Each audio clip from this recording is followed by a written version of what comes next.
Good evening. So in this video, we are going to discuss the stationarity of Gauch models. Now, this is actually a very tough topic in the sense that we may not be able to give the proofs to you, because for that you require more lessons from advanced stochastic process or advanced probability theory.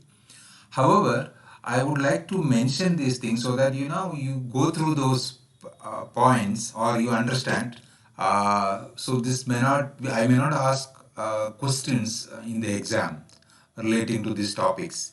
However, you should know that why stationarity is important, what kind of conditions, what stationary solution that you get, are those causal solutions that you are going to get, etc. in the context of Gauch. Because this Gauch model is very, tricky. Because why it is tricky? The reason is that you are now trying to have a model for this RT is mu t plus epsilon t, and then you now say that epsilon t equal to sigma t zt, zt is IID 0 1, and then now we are trying to propose a model, for sigma t square, which is alpha naught plus summation j equal to 1 to m alpha j epsilon t minus j square plus summation I equal to 1 to r beta I sigma t minus I square. Now, in this is sigma.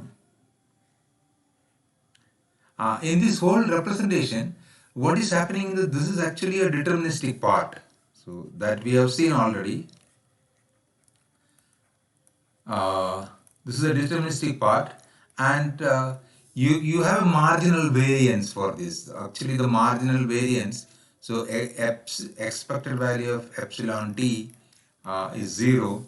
Variance of epsilon t is basically alpha naught upon 1 minus summation this alpha j 1 minus summation beta j. You will get this. So this is from 1 to m, and this is from 1 to r. Okay, so here what the whole point is, this is, this doesn't involve t, which essentially means that you are now trying to say that this epsilon t is stationary. But what is happening is that at the same time you can see a sigma t sitting over here. Okay, and because this has variance 1, the marginal variance of epsilon t is actually sigma t square. Now sigma t, you may say that, okay, that is actually random. It's not random. At the time point t, you have this information set available with you. Because when you say that at the time point t, we have this ft minus 1 available. Ft minus 1 is nothing but the sigma field generated by RT for or RU. I would say u less than or equal to t minus 1. So this entire information is available to you at the time point t minus 1, and at the time point t. So all these are like behave like fixed. Once this is behaving like fixed, now that I don't have to talk about r, I can talk about epsilons. So this will be in terms of, instead of this, I would say sigma will be generated by epsilon u, u less than or equal to t minus 1. The reason being that I told you that once you have this estimated, then we will be interested in epsilon t. So that is why we are modeling this. We are not interested no more in RTs. The reason being, I told you already that we either assume that epsilon t equal to RT, or assume or verify, or we estimate this mu t, subtract it using appropriate model for the mean, and then get the residual. Okay, so basically we are modeling this thing. This is our observed variables in this context. Now what I'm trying to say by this is that, so you can see that this is already these two things basically tells me that there is a marginally, this is stationary. So I need to, once I say it is stationary, I need to have a stationary solution. So what is the stationary solution of epsilon t, which is apparently free from t? Does there exist a stationary solution? Is that the solution is causal? So this is where we are interested. So you remember that one trick or something that you already have in the case of AR1 model, xt equal to phi xt minus 1 plus epsilon t. In the case of AR, the stationary solution is given by j equal to 0 to infinity, phi to the power of j epsilon t minus j. So this is like j equal to 0, what you get is epsilon t plus phi epsilon t minus 1, etc. The continuous substitution of this will leads to something like this. Now, what is the guarantee that this actually is a proper random variable? So this converges, and that condition is given by this. So this is actually a stationary solution. Now, even though this t is here, these epsilon are basically white noise. Therefore, this t doesn't play any role in the sense that you can see the expectation of this 0. The variance will be phi to the power of 2j, summation j equal to 0 to infinity, times sigma square, or in other words, you can say sigma square upon 1 minus phi square. So that is what you get. This is an infinite sum, and that has to converge, and the convergence happens only when this is less than 1. So this is called a stationary solution. So if I have not given you that this is a stationary process, your computation of the expectation and variance is using this, not directly computing expectation here on this equation and then say that expectation of xt equal to expectation of xt minus 1, where that you are going to make a committing a mistake of assuming stationarity. So to prove stationarity, you are actually assuming it. That's not acceptable. So what I'm trying to say by this, you whether this difference equation has a stationary solution. Now similarly, this is in the case of AR. Okay, so in the case of AR,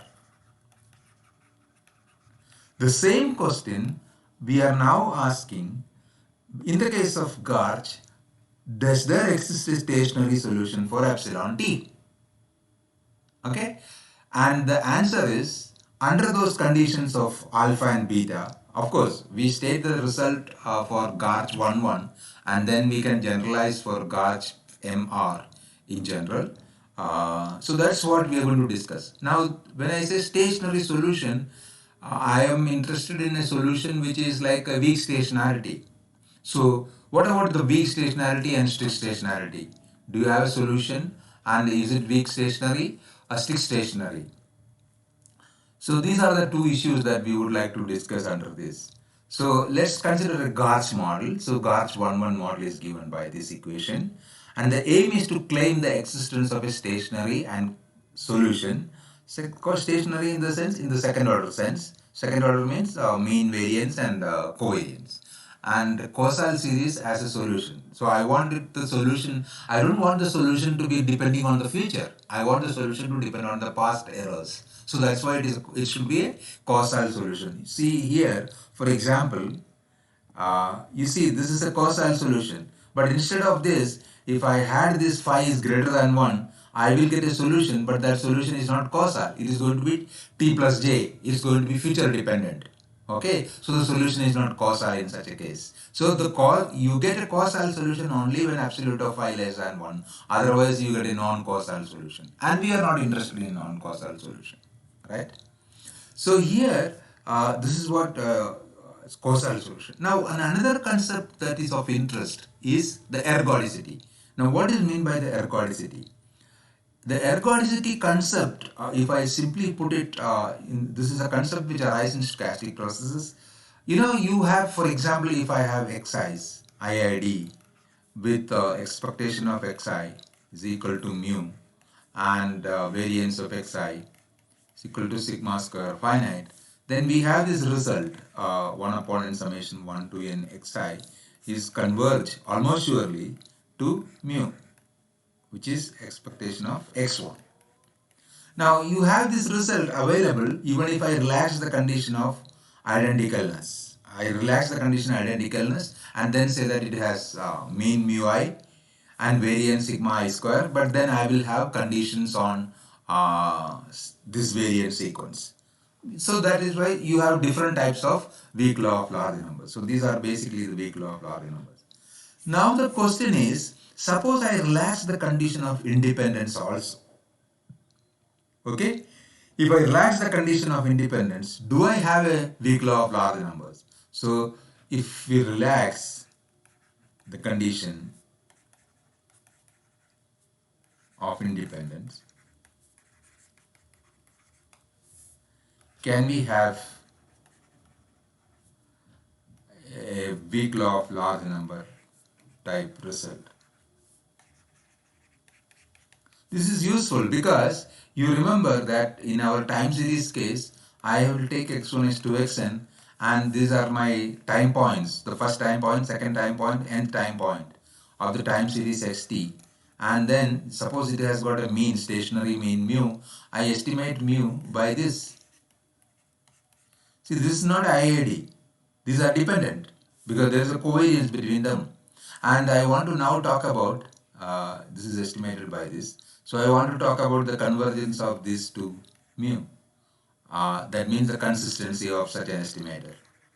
Now to talk about this, what is required is you need the weak law of large numbers for this dependent sequence. And this is generally guaranteed by a concept called ergodicity. Now, ergodicity is, if I define in its mathematical way, it is very difficult for you to understand because that level is slightly higher. You have to bring the invariant transformation and things of that type. But I'm trying to give the meaning of that in this way. So, ergodicity is much more general concept, much more general and much more difficult concept. But when it comes to the application of, in this case, it is nothing but you are trying to say that there exists a limit for this. It could be like this or it could be some function of xi. Okay, now let's look at what happens in our case. So I have given the definition here. A real valued stationary process is said to be ergodic if and only if for any Borel set B. Now this Borel set B is going to be a k plus 1 dimension set because you are now in a k plus 1 dimension. So this 1 by n summation 1 to n, this converges to the expected value of this. Expected value of this is nothing but the probability that this belongs to this. This statement is a very particular type. Don't think that it has to be like this. Okay, it could be like any function of this. Okay, so that is what we mentioned here. Now the ergodicity concept is much more general and can be extended to a non-stationary sequence as well. You don't have to this to be stationary, even though we have stated for stationary. You can even talk the ergodicity for a non-stationary sequence. For example, it can be proved that this is strictly stationary ergodic if yt is defined by yt equal to f. So your xt is strictly stationary and ergodic, and f is a measurable function from r infinity to r. And then I consider yt as a function of f of this xt plus 1, etc. I call this yt as this. Then this yt is also a strictly stationary and ergodic sequence. This theorem is proved in Billingsley. This Billingsley means probability and measure in that book. Well, we are not going to discuss them in more detail because that's, as I told you, this will be taken up in the course by advanced stochastic process. Now, what is the solution that you get in our context? So, for example, in a Garch 1-1. So, I'm now trying to write the Garch 1-1 in this particular fashion. The deterministic equation sigma square, this is the equation that you have. Where from this equation is coming? Because I am now trying to say alpha 1. So, actually, this equation is you have Garch 1-1 is this epsilon t equal to sigma t zt iid 0 1 and sigma t square is equal to alpha naught plus alpha 1 epsilon t minus 1 square plus beta 1 sigma t minus 1 square. Now this I am going to write alpha naught plus alpha 1. Epsilon t is can be written like this. So this can be written as sigma t minus 1 square and zt minus 1 square plus beta 1 sigma t minus 1 square. So in that now if I take sigma t minus 1 square outside, so you can write this as alpha 1 zt minus 1 square plus beta 1. This I am going to write it as some function of, so maybe this can be written as alpha naught plus sigma t minus 1 square, some a of, so you can write this as some a of zt minus 1. Because this alpha 1 and beta 1 are constants, so it's a function of zt minus 1. So we can write, and zt minus 1s are IID, so that's the beauty of it. So now you are able to write like this. So let's look at this. So what happens that, so I'll be able to write like this, a of zt minus 1 sigma t minus 1 square. Oh, I missed this alpha naught here. So you can actually write, well, alpha naught also can be taken into this consideration. So maybe like if you can put an alpha naught, it's not going to make any change if you write alpha naught. So this is actually wrong. I should write alpha naught here, and in fact that is the alpha naught which is coming over here. So there is an alpha naught. I'm sorry about that. Now what is the theorem? The theorem says that if this is less than 0, what is this all about? So this is a gamma minus infinity less than or equal to gamma, and this gamma is equal to expected value of log of alpha zt square plus beta. If this quantity is less than 0, then the infinite sum ht equal to 1 plus summation j equal to 1 to infinity a of zt minus 1. So a of zt minus 1 is defined like this, alpha zt minus 1 square plus beta. So that is what a of zt minus 1, etc. a of zt minus j. This multiplied by alpha naught converges almost surely. So what it says that if this is less than 0, then this converges. Okay, convert now. Why I am worried about the convergence? Because this is an infinite sum, so I have to make sure that it converges. So this converges almost surely, and not only that, the process epsilon t defined by this. So I am defining epsilon t by this. This is actually a solution, is a unique, strictly stationary solution of the Garch-1-1 model. That means this is actually the solution to this equation. What is the equation? This equation. So I get a solution for epsilon t like that. I can substitute that here, and then that satisfies. That's a stationary solution. And that's what the theorem says. You get a strictly stationary solution. You remember, like I have explained that in the case of AR, exactly on the similar line. So you have a stationary solution, and this solution is causal. Well, this solution is causal because at every time point it actually going to depend on t minus j. So you cannot have t plus 1, t plus 2, etc. This is going to be t minus 1, t minus 2, etc. t minus j for j equal to 1 to infinity. So it is a causal solution, non-anticipative, and it is ergodic also. All these things will be proved in the theorem. I mean, we are not proving the theorem, I'm just stating it. So this is the condition, the only condition that is required. And this expectation is going to depend on what is the distribution that you are assuming for set t. See, that's because this is an expectation of something. So, if you have something like this is a quantity less than 1, log of it's a minus quantity you get, and this entire thing will be minus, so this will be automatically satisfied. So we want this fellow to be a negative quantity, that's what it shows. Then this condition comes. You may wonder, where is this condition coming? Is this coming directly over here? That comes in the proof, because we are not discussing the proof. So this is about the strict stationarity. So there exists, now this theorem is very strong, like if this quantity is greater than or equal to 0 for any zt, you are not going to get a strict stationary solution. And alpha not greater than 0, if suppose with alpha not greater than 0 and this is greater than or equal to 0, alpha not greater than 0 is anyway it is required actually. But if this is greater than or equal to 0, there exists no strict stationary solution.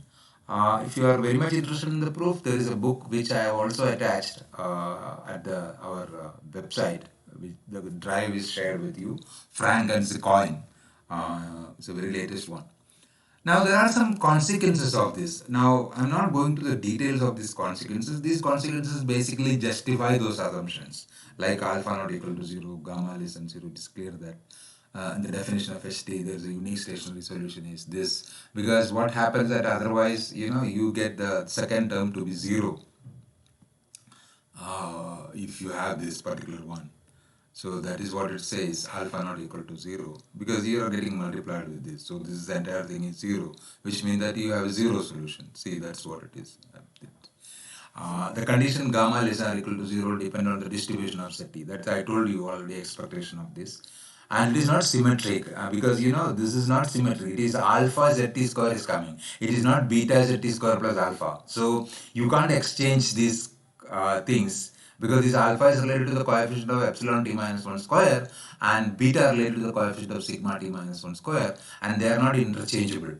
So you have to have the condition exactly like this. So that's what this says. And it is not symmetric in alpha and beta. The assumption that this is not actually, here we say for strict stationary solution, this should be an IID with mean 0 and 1. Actually, we don't require this to be an IID. The condition that we require is slightly weaker than that. Actually, the condition that we require is expected value of log plus zt square. Log plus zt square is maximum of 0 and log zt square. That is what the meaning of log plus zt square. So that expectation is to be negative. If this is the condition required. Now I am unable to connect this just because of the fact that this is coming only in the proof. So we really don't require ZT to be IID01. It is okay even if with this condition you will be able to get the weak station. I mean you'll be able to get a stationary solution. Now the condition gamma less than 0, now if alpha plus beta less than 1, then the condition gamma less than 0 is satisfied since by applying Jensen's inequality. So you can see from here, I apply Jensen's inequality, expectation of log is less than or equal to log of expectation. And you take expectation inside, expectation of Z square is 1, so log of alpha plus beta and alpha plus beta being less than 1, log is less than 0, so it automatically satisfies this condition. So this is less than 0. So you see that this satisfies this condition. So alpha plus beta less than 1, that is where you get the stationarity. So this condition is automatically satisfied. And if gamma less than or equal to 0, less than 0 is satisfied for any pair, then it will be also satisfied for any alpha 1 beta 1 which is less than alpha and beta. Now that means that I don't have to have a separate proof for arch, because arch you get from Garch just by putting beta equal to 0. So I put beta equal to 0 here. It is true for arch. I mean like with alpha as a parameter, right? So this is true. So once the Garch is stationary, you get it for the arch stationarity very easily. Now this is about the similar type of a condition, like when you get this minus infinity, it's automatically satisfied. So this is basically, in the case of arch 1, strict stationarity constraint, this can be written as, we can actually write this is like this, and the log of the product is sum of the logs, and log alpha plus log zt square, expectation of log zt square. And this implies log alpha is less than this, or which implies 0 less than or equal to alpha less than e to the power of minus this quantity. And if this turns out to be, this turns out to be negative, this entire thing, this is a positive infinity. I mean like, e to the power of, so for example, if this is minus infinity, then this whole thing is plus infinity. So alpha has to be between, so this condition is automatically satisfied. So for a distribution, this is always satisfied. So that is for such distribution, a strict stationary solution exists whatever value of alpha. Okay. Now weak stationarity, you can also have a similar result with weak stationarity, in which we say that alpha greater than 0, alpha plus beta greater than 1, there does not exist a weak stationary solution, does not exist. Second order stationary solution doesn't exist when this is greater than 1. So second order stationary solution or weak stationary solution exists only when this is less than 1, and this has to be satisfied. Alpha greater than or equal to 0 has to be satisfied. So this is when less than 1. So you can just ignore the case of alpha plus beta greater than or equal to 1. Now, if it is less than 1, then what is the solution? The solution is obtained by this kind of a, alpha. You can write alpha naught into 1 plus this. Because I am getting zt here, I have taken alpha naught inside. So otherwise it is same thing. So you can see that this is the solution. The weak stationary solution is a weakly stationary white noise process. Moreover, there exists no other weakly stationary causal solution. Now again, I'm not considering the extension of weak stationary into a higher order process. If you are interested, again, you can look into Zecoin. That's all about. Thank you.